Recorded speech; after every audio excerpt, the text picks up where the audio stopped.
त्रयोदश कला प्रारंभ। सप्त ज्ञान भूमिका वर्णन। तोटक चंद्र।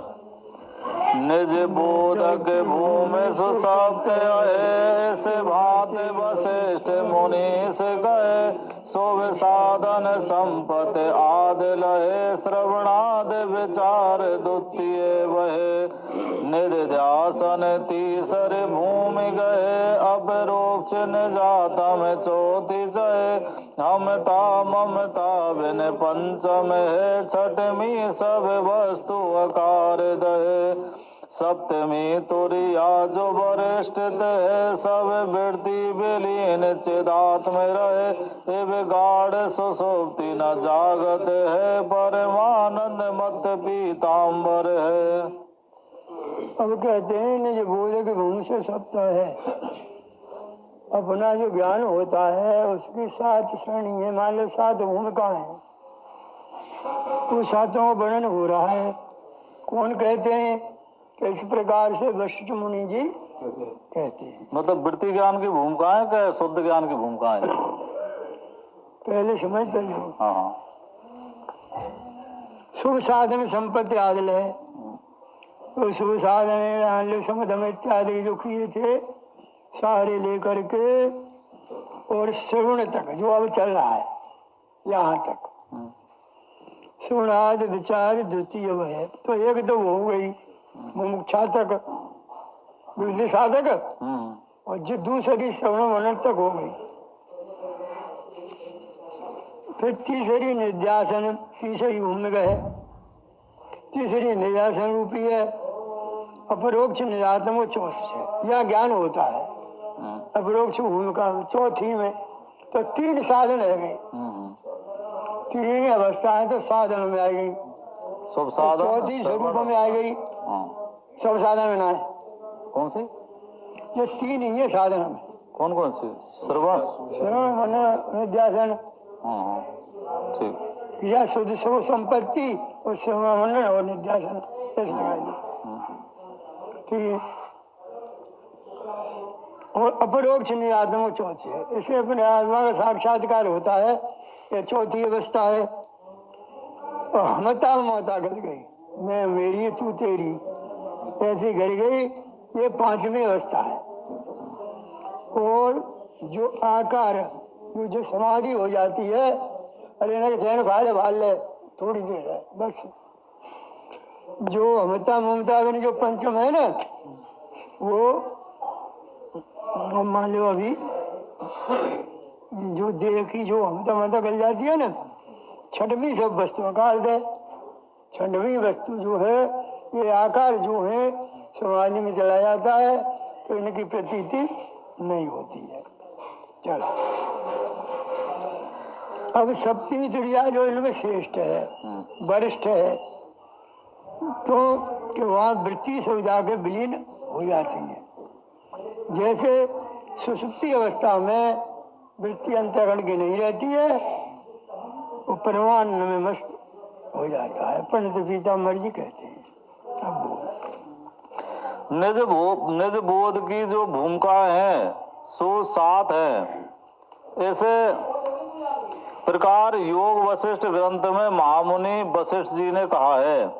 शुभ साधन रूपी संपत्ति से युक्त होना, सुभिक्षा नाम की आदि पहली और श्रवण आदि विचार धारा में निरंतर प्रभावित होते रहना, सुविचारणा नाम की दूसरी भूमिका है। निध्यासन, निरंतर निध्यासन करते रहना, तन्मांसा नाम की तीसरी भूमिका है। निजात्मा के ब्रह्मा भिन्न रूप दृढ़ अपरोक्ष ज्ञान युक्त अंतःकरण को प्राप्ति सत्वापत्ति नामक की चौथी भूमिका है। बालतान वृत्ति से रहने वाली अहमता ममता का भी नहीं रहना, असंशक्ति नाम की 5वीं भूमिका है। सब वस्तुओं के आकार का दहन अर्थात अभाव हो जाना, पदार्थ भावनी नाम की 6ठी भूमिका है। सब भूमिकाओं में जो वरिष्ठ है सो तुरीय तुरीय का नाम की सातवीं भूमिका है। इस अंतिम भूमिका में ज्ञानी की सब वृत्तियां विलीन हो जाती हैं और इस केवल चिदात्मा रूप से स्थित रहता है। पंडित पीताम्बर जी कहते हैं कि परमानंद में मत मग्न रहने से यह अवस्था गाढ़ सुषुप्तिवत है, जिसमें ज्ञानी कभी नहीं जागता। ये कैसे स्वामी के बादतान वृत्ति से रहने वाली जो अहमता ममता रूप का नहीं रहना, बादतान वृत्ति ये मिथ्या है। बादत है, जैसे बादत है पर प्रतीति हो रही है। तो यहाँ में प्रतीति न रही, जैसे वो अहमता ममता ना है रही। बादतान वृत्ति से रहने वाली अहमता ममता का भी नहीं रहना। तो पंचमी में गई, हाँ चौथी में रहती है। अच्छा अच्छा, चौथी।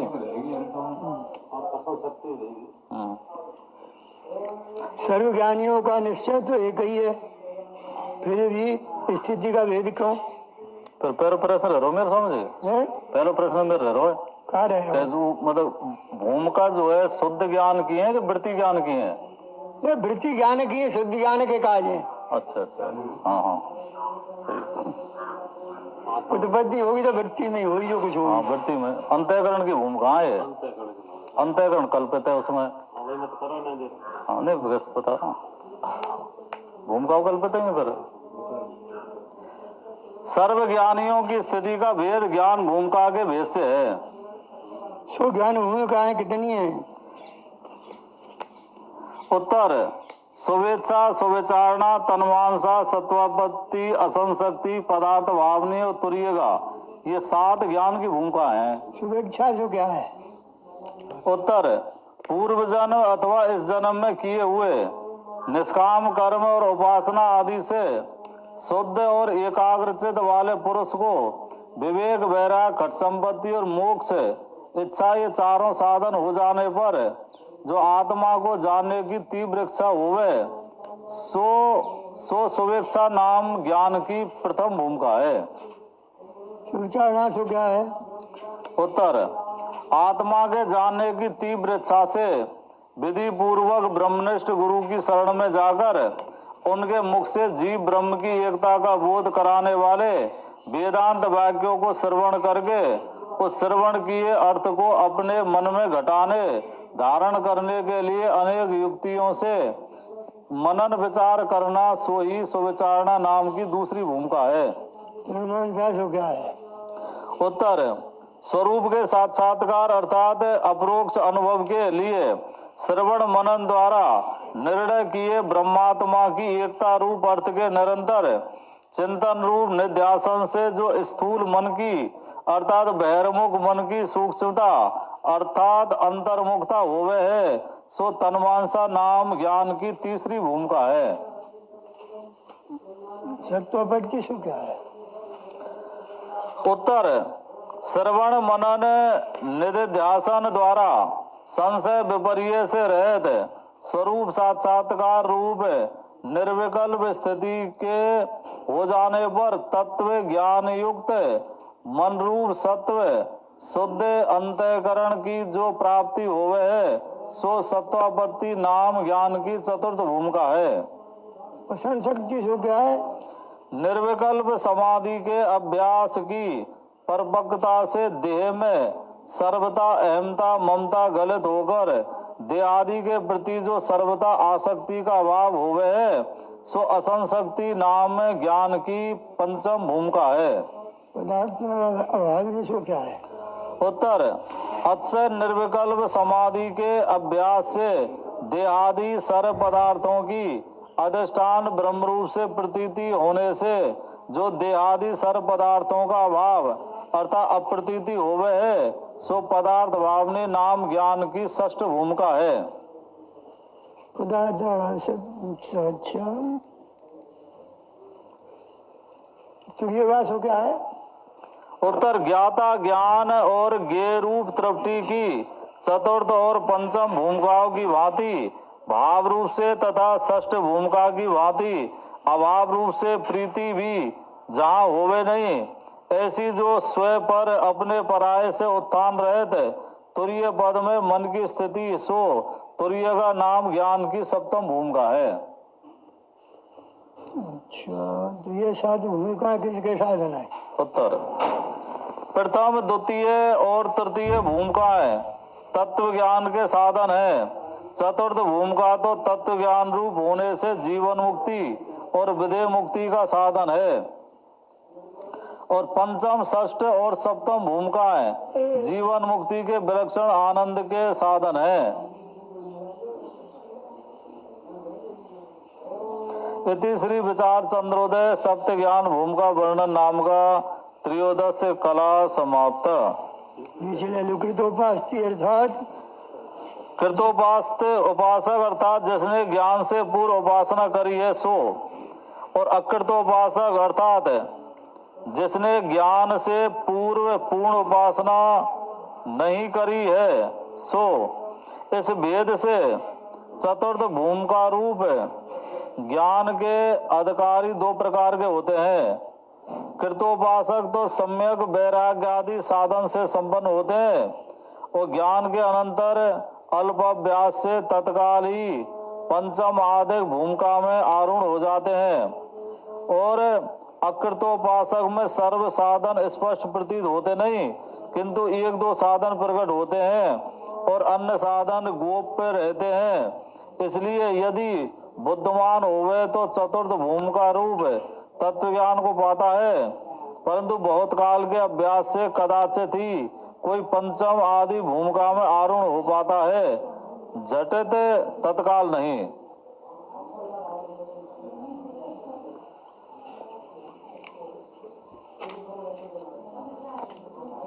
ज्ञानी के व्यवहार का विवरण। हाँ, ज्ञानी के व्यवहार का विवरण ज्ञानी के अंतःकरण की अविकल्प और निर्विकल्प दो अवस्थाएं होती हैं। अविकल्प अवस्था में सविकल्प साक्षात्कार और निर्विकल्प अवस्था में निर्विकल्प साक्षात्कार होता है। ज्ञाता ज्ञान ज्ञेय रूप तृप्ति की ब्रह्म रूप से प्रतीति सहित अद्वितीय ब्रह्म में अंतःकरण की वृत्ति की स्थिति को सविकल्प स्थिति और अर्थात संप्रज्ञा समाधि कहते हैं। यही निधिध्यासन तन्मानसा नामक तीसरी भूमिका है। इसमें होने वाले आत्माभिन्न ब्रह्म दर्शन को सविकल्प साक्षात्कार कहते हैं। तनु सूक्ष्म मानसा मन की वृत्ति ज्ञाता ज्ञान और ज्ञेय रूप तृप्ति के अप्रतीति काल में अद्वितीय ब्रह्म में अंतःकरण की वृत्ति की स्थिति को निर्विकल्प स्थिति अर्थात असंप्रज्ञा समाधि कहते हैं। यह अंतःकरण की निर्विकल्प स्थिति है, सत्वापत्ति है।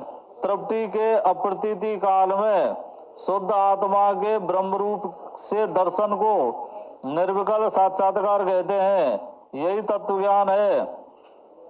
व्यवहार में निर्विकल्प स्थिति पद चौथी भूमिका में रहने वाले अंतःकरण को एवं निर्विकल्प साक्षात्कार पद चौथी भूमिका में होने वाले तत्व ज्ञान को विषय करता है।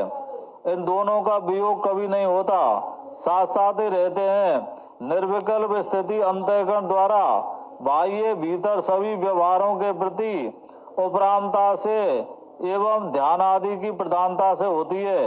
यह योग बल का फल है। चौथे से लेकर सातवीं भूमिकाओं का विवेचन इसी स्थिति में है। निर्विकल्प साक्षात्कार चौथी भूमिका से पहले तो दृढ़ वैराग्य पूर्वक विचार दृष्टि की प्रधानता से होता है। चौथी भूमिका में विचार दृष्टि स्थिर हो जाने पर यह ज्ञान चौथी से लेकर सातवीं भूमिका पर्यंत एक समान होता है।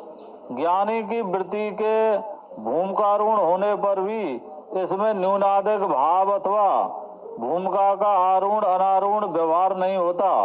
निर्विकल्प साक्षात्कार ज्ञान बल का फल है। इसमें जगत के प्रति सतत्व रमणीयत्व व रसत्व बुद्धि अर्थात अर्थाध्यास व ज्ञानाध्यास जागृत में तो क्या स्वप्न में भी नहीं होती।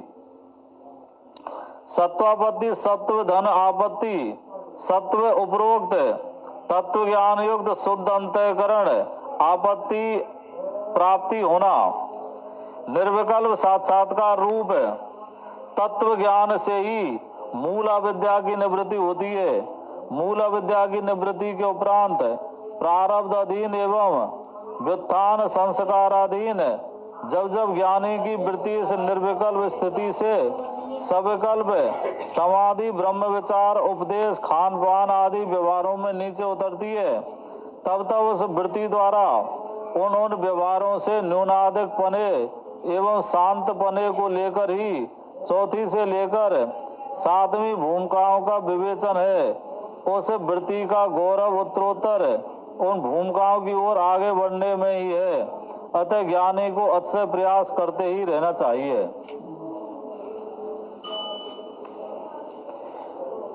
ज्ञानी को निर्विकल्प काल में ब्रह्माभिन्न आत्मदर्शन, सविकल्प काल में तृप्ति भान सहित ब्रह्म दर्शन एवं व्यवहार काल के विचार काल में व्यक्ति वस्तु आदि का ब्रह्म रूप से दर्शन, विचार काल में व्यक्ति वस्तु आदि का ब्रह्म रूप से दर्शन तथा अविचार काल में वातान वृत्ति से जगत दर्शन स्पष्ट रूप से होते हैं। जगत के प्रति सततत्व रसत्व एवं रमणीयत बुद्धि से रहित व्यवहार को वातान वृत्ति कहते हैं। वाददान वृत्ति बाधित धन अनुधन वृत्ति बाधित मिथ्या निश्चय की हुई मिथ्या वस्तु के अनुप्रति अनुसार वृत्ति व्यवहार शब्द प्रयोग प्रतीति और लेना देना आदि क्रिया, इन तीनों को व्यवहार कहते हैं। संसारियों को चित्रपट सिनेमा में सतत बुद्धि का और ठीक है और विष्टा आदि में रसत्व रमणीयत बुद्धि का अभाव होता है। अज्ञानी के इन दोनों व्यवहारों में विषय भी अलग अलग दो हैं और बुद्धि भी अलग अलग दो हैं, परंतु ज्ञानी का तो प्रत्येक विषय में सतत रसत्व एवं रमणीयत्व इन तीनों से रहित एक ही बुद्धि से व्यवहार होता है। इसी अवस्था को सत्वापत्ति नामक चतुर्थ भूमिका कहते हैं। इस अवस्था में ज्ञानी का जागृतवत समष्ट रूप से व्यवहार होता है। बताओ समझ कैसे? कह रहे हैं कि ज्ञानी जो होता है ना, हाँ उसका व्यवहार इस प्रकार से होता है। हाँ तो वृत्ति का खेल है ये सारा। चौथी अवस्था के बाद में वासना वृत्ति होती है मिथ्या निश्चय, संसार के पदार्थों का मिथ्या निश्चय होकर के मिथ्या वस्तु के अनुसार वृत्ति व्यवहार चलता रहता है उसका लेना देना। और जैसे चित्रपट होते हैं, कोई चित्र बना हुआ है तो चित्र में क्रिया तो नहीं हो रही है, प्रतीति हो रही है। ऐसे ज्ञान की दृष्टि में ये प्रतीति होती रहती है संसार के जगत के प्रति। वातान वृत्ति का व्यवहार भी घटते घटते पूर्व की अपेक्षा शांत होने लगता है और अंत में जब बाधित अहमता ममता का भी अभाव होकर सविकल्प निर्विकल्प स्थिति उत्तरोत्तर वृद्धि को प्राप्त होने लगती है, तब उसी को असंशक्ति नामक पांचवी भूमिका कहते हैं। इस अवस्था में ज्ञानी का स्वप्नवत अस्पष्ट रूप से व्यवहार होता है। असंशक्ति आ धन सन धन शक्ति आ नहीं सम सम्यक प्रकारेण शक्ति आसक्ति। उक्त दोनों अवस्थाओं में ज्ञानी का स्वयं अपने द्वारा व्यवहार होता है। निर्विकल्प समाधि की अतिशय बाहुलता से देहादि सारे प्रपंच की अधिष्ठान रूप ब्रह्म रूप से प्रतीति होने से तथा सारे प्रपंच के अत्यंत अभाव मात्र को विषय करने वाली वृत्ति रहने से जब सारे प्रपंच का अभाव अर्थात सर्वत्र अप्रतीति होती है, तब इसी को पदार्थ भावनी नामक षष्ठी भूमिका कहते हैं। इसमें स्वयं से तो खान पान आदि व्यवहार की योग्यता भी नहीं रहती, पर पुरुष द्वारा दिया हुआ अन्न जल प्रवृत्ति प्रवाह के संस्काराधीन गले के नीचे उतर जाता है। इस अवस्था में ज्ञानी का सुषुप्तिवस्थ व्यवहार होता है। पदार्थ भावनी, पदार्थ धन अभावनी, पदार्थ देहादि प्रपंच अभावनी, अभाव को विषय करने वाली। चौथी और पांचवी भूमिका में जागृत और स्वप्नवत प्रपंच का सद्भाव तथा छठी भूमिका में सुषुप्तिवत प्रपंच का अत्यंत अभाव और असद्भाव। इन सब सद असद भावों का त्याग होके जब वृत्ति केवल शुद्ध ब्रह्म विषय होती है तब इसको तुर्यगा नामक सातवीं भूमिका कहते हैं। इसी को योग शास्त्र में अद्वैत अवस्थान रूप समाधि कहते हैं। इस परम शांत अवस्था में दूसरों द्वारा दिया हुआ जल तक भी गले के नीचे नहीं उतर पाता। प्राण संचालन भी बिल्कुल अल्प गति से ही होता है। सामान्य अहंकार रूप अंतःकरण में ब्रह्म विद्या के संस्कारों द्वारा या संस्कार आरूढ़ चेतन द्वारा प्रारब्ध के अंतकाल में लेसा विद्या की निवृत्ति होकर विदेह मुक्ति होती है। समझ ने लिखी है जैसे है, तो इनकी भूमिका ना हुई तो इन्हें लिख कैसे दी? भूमिका वही है तो लिखी है जो सादी भूमिका में फिर पहुंच गए फिर कैसे लिख सकेंगे? अरे बे बात जब अभ्यास करते हैं समाधि को, अच्छा, तो समाधि में सब देख आए और जो समाधि हटी तब लिखी। नहीं जानने कह रहे खान पीन मतलब गल भोजन ना जा रहा हो भीतर है। हाँ ना जा रहे हो, जब मालूम उन्हें देख लो और फिर मालूम प्रारंभ से फिर उतर आए सावधान हुए तब लिखिए। अच्छा चलो, सब क्रिया करके तब लिखिए, झूठ यहाँ थी बोलेगी टिप्पणी पीछे। अच्छा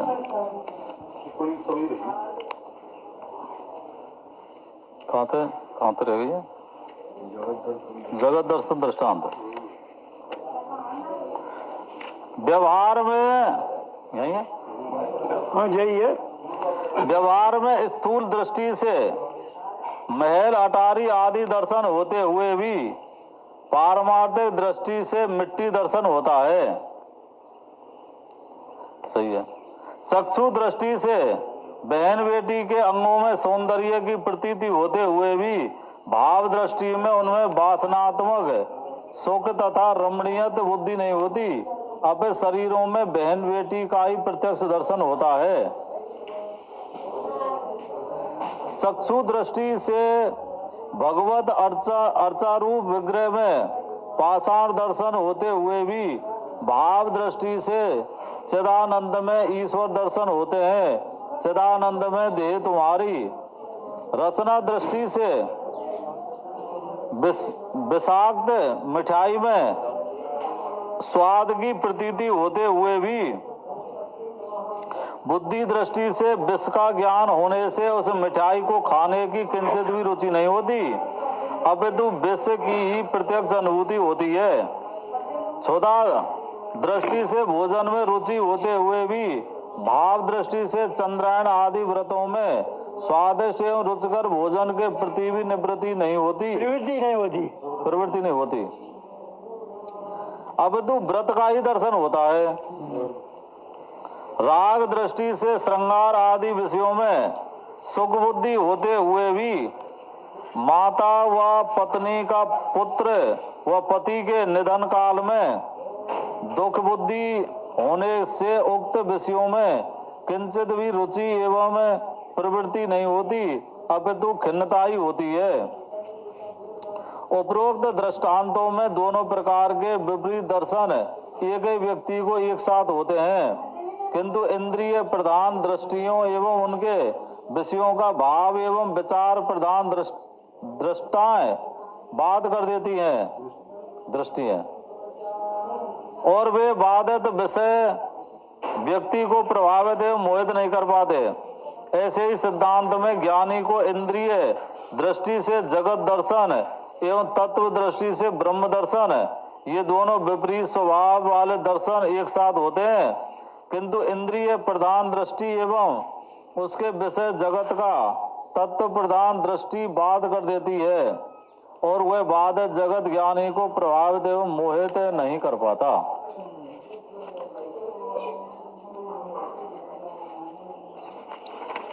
चलो हिंदी 8 मिनट रह गई हैं। और रह गई देखिए टपड़ी समझ जाओ। हाँ ना रही टपड़ी ना रही। मूल ही है वो माता।